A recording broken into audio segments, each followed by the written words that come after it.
किताब पढ़ोगे तो दहक जाओगे, अपनी मट्टी पर चलने का फन सीख लो, संगे मरमर पर चलोगे तो फिसल जाओगे। इंतहाई वाजिब अल एहतराम मुस्लिम स्टूडेंट्स ऑर्गेनाइजेशन के दोस्तों, आज एमएसओ के नौजवान मुस्लिम हुक्मरानों की गैरत को झंझोड़ने के लिए मैदान में निकले हैं। मुस्लिम उम्मा को बेदार करने के लिए आज इस लियाकत बाग प्रेस क्लब के सामने जमा है। मेरे दोस्तों, हमारे मुसलमान माओ बहनों को, हमारे फलस्तीनी जवानों को दिन दिहाड़े शहीद किया जा रहा है। मुस्लिम हुक्मरानों के कानों तक जूं तक नहीं रेंग रही। आज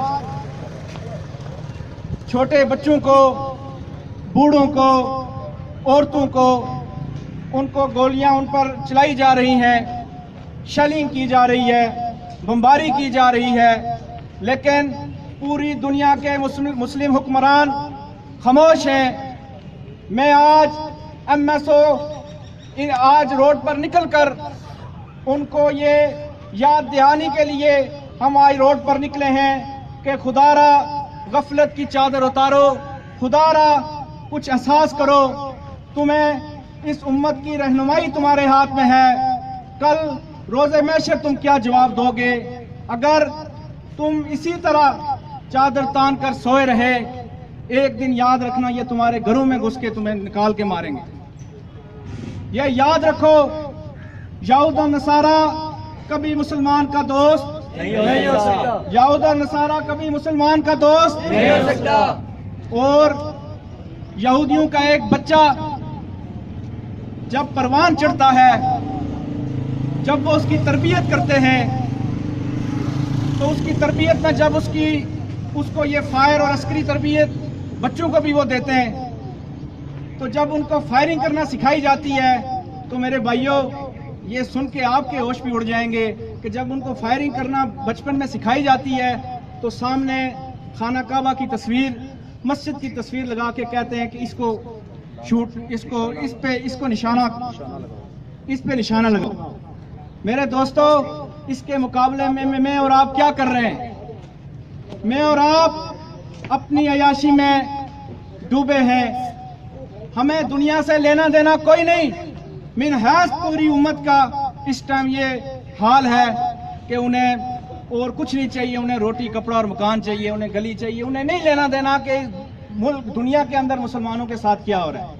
लेकिन याद रखो, ये यहूद की वो साजिश है, यहूद और नसारा की वो साजिश है कि मुसलमानों को उनकी जिंदगी के अंदर इतना उलझा दो कि उन्हें ये सोच उनके अंदर बेदार ही ना हो कि वो एक वहदत की बात करें, एक उम्मत की बात करें।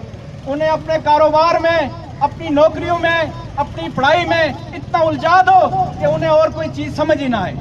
लेकिन याद रखो, एमएसओ के जवान अभी जिंदा हैं।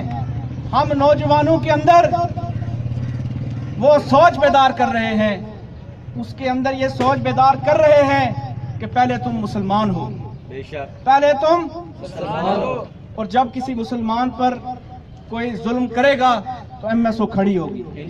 हम अपना कारोबार, अपनी नौकरी, अपना बिजनेस सब कुछ पीछे है। सबसे पहले एमएसओ के नौजवानों ने सबसे पहले उम्मत की बात की है, वहदत की बात की है, पूरी दुनिया के मुसलमानों को एक प्लेटफॉर्म पे जमा करने का ख्वाब देखा है। और इंशाअल्लाह अगर हम मुखलिस रहे तो हम इस मिशन में कामयाब होंगे। पाकिस्तान का मतलब क्या? मकसद जिंदगी क्या? मकसद जिंदगी क्या? मकसद जिंदगी क्या? मकसद विलादत क्या? मोहम्मदुर रसूलुल्लाह। और यहूद और हनूद के एजेंडो, ये याद रखो, तुम हमारे हुक्मरानों को चंद टुकड़े देकर तो खरीद सकते हो, लेकिन उस अवाम को जिसके अंदर कलमा तैयबा है, जिस दिल के अंदर कलमा तैयबा है और जिस दिल के अंदर ईमान है, तुम उसको कभी खरीद नहीं सकते।